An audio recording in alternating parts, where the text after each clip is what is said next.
Hello students, YouTube के channel management with DP Singh में आप सभी का स्वागत है। आज अपने इंडस्ट्रियल लॉज में the payment of wages act 1936 मजदूरी भुगतान अधिनियम 1936 पर चर्चा करेंगे। इसे समझने का प्रयास करेंगे। जैसा कि नाम से स्पष्ट है इस अधिनियम के कि मजदूरी के भुगतान को नियमित करने के लिए एक बनाया गया अधिनियम है, जिसके अंतर्गत विभिन्न प्रकार के प्रोविजंस बनाए गए जिससे मजदूरी के भुगतान को नियमित और व्यवस्थित किया जा सके। इसके साथ साथ इसका जो प्रमुख उद्देश्य है वो है उद्योगों में नियुक्त व्यक्तियों को मजदूरी के भुगतान को नियमित करना तथा उनकी मजदूरी के भुगतान के दायित्वों का निर्धारण करना। इसके साथ साथ उनकी मजदूरी के भुगतान के समय और माध्यम क्या होगा इसका निर्धारण करना, किस माध्यम से उनको भुगतान किया जाएगा। इसके साथ साथ मजदूरी में से अनुचित जो कटौतियां हैं उनकी रोकथाम की व्यवस्था करना तथा मजदूरी भुगतान संबंधी जो प्रावधान किए गए हैं, जो प्रोविजंस हैं, उनका पालन न करने वाले रिस्पॉन्सिबल व्यक्तियों के लिए दंड की व्यवस्था करना इस अधिनियम के प्रमुख उद्देश्यों में है। जब से ये अधिनियम 1936 में बना है उसके पश्चात से लगभग इसमें 12 बार इसमें अमेंडमेंट हो चुके हैं और जिससे कि इसको और अधिक व्यवस्थित और नियमित करने का प्रयास किया गया है। The payment of wages act 1936 under section 1 sub section 4 में ये किन व्यक्तियों पर लागू होगा अधिनियम उसमें को स्पष्ट किया गया है, जिसमें किसी भी कारखाने में नियुक्त व्यक्तियों की मजदूरी के भुगतान पर, रेलवे प्रशासन द्वारा किसी रेलवे में नियुक्त व्यक्तियों पर, रेलवे प्रशासन के साथ हुए किसी ठेके अनुबंध को पूरा करने के लिए किसी ठेकेदार द्वारा या उप ठेकेदार द्वारा नियुक्त व्यक्तियों की मजदूरी के भुगतान पर, किसी भी ऐसे औद्योगिक या अन्य संस्थान में नियुक्त व्यक्तियों की मजदूरी के भुगतान पर जिनमें ट्रामे कह दें या बस परिवहन सेवा संस्थान जो यात्रियों का माल अथवा दोनों को सड़क मार्ग से किराए पर भाड़े पर लाने ले जाने में संलग्न है, अपनी सेवाएं देते हैं। इसी प्रकार सेना या नगर विमानन मंत्रालय के परिवहन सेवा प्रदान करने वाले संस्थानों को छोड़कर अन्य सभी हवाई परिवहन सेवा संस्थान, डाक, घाट व जेटी, ये समुद्री परिवहन संबंधी जो शब्द है, डाक, घाट व जेटी, जहां जहाज़ों में माल का लदान किया जाता है, जहाज़ों को लंगर किया जाता है, बांधा जाता है, उन में कार्यरत जो कर्मचारी हैं। इसी प्रकार यंत्र चालित या अंतर्देशीय जलयान जो हैं, खान, खदान, तेल क्षेत्र, बागान क्षेत्र, इनमें कार्यरत कर्मचारियों पर यह अधिनियम लागू होगा। इस अधिनियम में एप्रोप्रिएट गवर्नमेंट इस शब्द को भी स्पष्ट किया गया है कि समुचित सरकार क्या होगी, जिसके लिए हमने दायित्व तय किए हैं। तो उसमें बताया है कि रेलवे, वायु परिवहन सेवाएं, खदान तथा तेल क्षेत्र के संदर्भ में समुचित सरकार से आशय केंद्रीय सरकार से है। अन्य सभी मामलों या विषय के संबंध में समुचित सरकार से आशय राज्य सरकार से है। इसी प्रकार नियुक्त व्यक्ति के संबंध में नियुक्त व्यक्ति जिसको मजदूरी पर लगाया गया है वो तो है ही है, इसके अलावा उसकी मृत्यु होने की दशा में उसका जो वैधानिक प्रतिनिधि है उस पर भी ये लागू होगा। इसी प्रकार जो एम्प्लॉयर है उसमें मान लो एम्प्लॉयर की मृत्यु हो जाती है तो उसका जो वैधानिक प्रतिनिधि है उसमें भी इसको शामिल किया गया है। इसी प्रकार कारखाना अधिनियम में ये कह दे कि जो कारखाना उसी को माना गया है जो भारतीय कारखाना अधिनियम 1948 में जिसको वर्णित किया गया है। The payment of wages act 1936 में मजदूरी शब्द को भी स्पष्ट किया गया है। आइए इसे समझते हैं। मजदूरी भुगतान अधिनियम के अंतर्गत मजदूरी शब्द की एक विशेष परिभाषा दी गई है।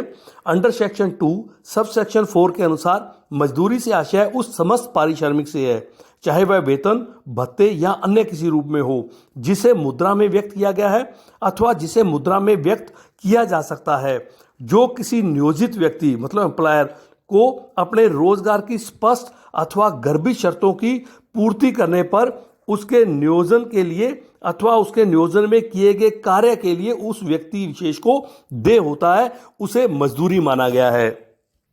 स्टूडेंट्स यहाँ ये भी स्पष्ट कर दें कि निम्नलिखित को मजदूरी में सम्मिलित नहीं किया गया। जैसे कोई बोनस है, चाहे वह लाभ भागिता योजना के अंतर्गत हो या अन्य कोई, जो नियोजन की शर्तों के अनुसार देय पारिश्रमिक का भाग नहीं है अथवा जो पक्षकारों के बीच में हुए अभिनिर्णय या समझौते या न्यायालय के आदेश के अधीन नहीं है। इसी प्रकार आवास सुविधा, रोशनी, जल, चिकित्सा कह दें या अन्य प्रकार की सुख सुविधा या अन्य कोई सेवा जिसे समुचित सरकार के सामान्य और विशेष आदेश से मजदूरी की गणना में नहीं जोड़ा गया है। इसी प्रकार कह दे पेंशन या भविष्य निधि के लिए जो एम्प्लॉयर द्वारा चुकाया गया कोई अंशदान है, यात्रा भत्ता या यात्रा रियायत का मूल्य है कोई।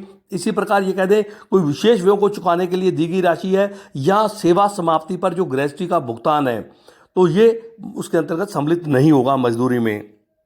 आइए स्टूडेंट नेक्स्ट देखते हैं responsibility for payment of wages. इसमें क्या है, नियुक्त करने वाले जो सेवा योजक है या एम्प्लॉयर है उसका मजदूरी भुगतान अधिनियम के अनुसार दायित्व रहेगा भुगतान करने का। इसी प्रकार अन्य दशाओं में अपने कहते हैं किसी कारखाने में कोई व्यक्ति नियुक्त है तो ऐसी स्थिति में जो कारखाने का प्रबंधक है उसका जिसको नामांकित किया गया है उसका दायित्व रहेगा। किसी भी अन्य औद्योगिक संस्थान की दिशा में अपने कहते जो सेवा योजक या उसके प्रति जो उत्तरदायी व्यक्ति है उसका दायित्व रहेगा।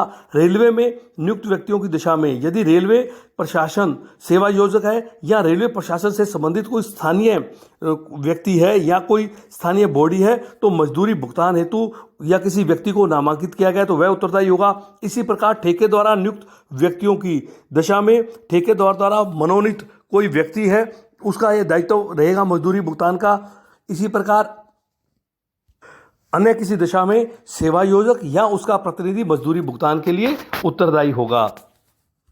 और मजदूरी भुगतान में यदि कोई कमी रहती है या कोई दोषी पाया जाता है तो उसके लिए under section 20 sub section 2A में दंड की व्यवस्था का प्रावधान किया गया है। आइए स्टूडेंट नेक्स्ट देखते हैं मजदूरी भुगतान की अवधि क्या होगी। Fixation of the wages period. तो इस अधिनियम में जो एम्प्लॉयर है उसके एक दायित्व है कि मजदूरी भुगतान की अवधि निर्धारित करना उसके दायित्वों के अंतर्गत आएगा। प्रत्येक सेवा योजक या एम्प्लॉयर मजदूरी भुगतान के लिए उत्तरदायी है और मजदूरी के भुगतान की टाइम पीरियड जो है वो निर्धारित करेगा। इस समय अवधि को इस अधिनियम में मजदूरी समय अवधि या अपने कहते हैं वेज पीरियड के नाम से संबोधित किया गया है अंडर सेक्शन 4 सब सेक्शन 1 में। कोई भी सेवा योजक मजदूरी समय अवधि तय कर सकता है, किंतु इस अधिनियम में यह व्यवस्था है कि मजदूरी की अवधि किसी भी स्थिति में 1 माह से अधिक नहीं हो सकती। आइए स्टूडेंट नेक्स्ट देखते हैं डिडक्शन फ्रॉम वेजेस। मजदूरी में कटौतियां क्या हैं और इसका क्या मतलब है। मजदूरी भुगतान अधिनियम की धारा 7 के अनुसार किसी भी नियुक्त व्यक्ति को उसकी मजदूरी में से अधिनियम द्वारा अधिकृत कटौतियों के अतिरिक्त किसी भी प्रकार की कटौती किए बिना मजदूरी का भुगतान किया जाएगा, चाहे वो भारतीय रेलवे अधिनियम 1989 के प्रावधानों के अनुसार क्यों न हो।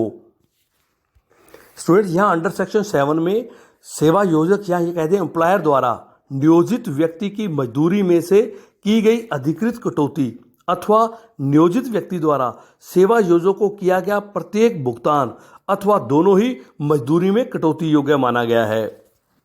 आइए देखते हैं कौन कौन से हैं वो जिसको कटौती योग्य माना गया है। जैसे जुर्माना है अंडर सेक्शन 7 सब सेक्शन 2 में कार्य से अनुपस्थित रहने के लिए या कोई क्षति या हानि के लिए कटौती की जाती है।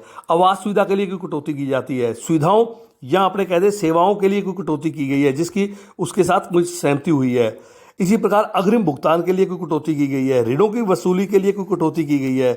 आवास निर्माण या अन्य उद्देश्यों के लिए कोई ऋण लिया गया है उसके संबंध में कोई कटौती है जो कि इनका आपसी सहमति से तय हो गया है। इसी प्रकार आयकर की कटौती है या न्यायालय के आदेश से कोई कटौती की गई है। भविष्य निधि प्रोविडेंट फंड का कह दें या कोई एडवांस लिया है उसके संबंध में कटौती है। जीवन बीमा निगम के प्रीमियम कोई आपने पॉलिसी ले रखी है किसी कर्मचारी ने तो उसके भुगतान के लिए कटौती है। इसी प्रकार सरकारी कह दें प्रतिभूतियां या डाकघर के कोई बचत में जमा करवाने के लिए कटौती के लिए स्वीकृति दी गई है। इसी प्रकार श्रम संघों द्वारा स्थापित कोष के लिए अंशदान के लिए या पंजीकृत श्रम संघों की सदस्यता के लिए कोई यदि कटौती है तो वो की जा सकती है।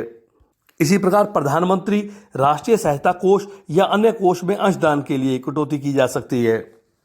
तो स्टूडेंट्स ये था वेजेस पेमेंट एक्ट 1936। धन्यवाद।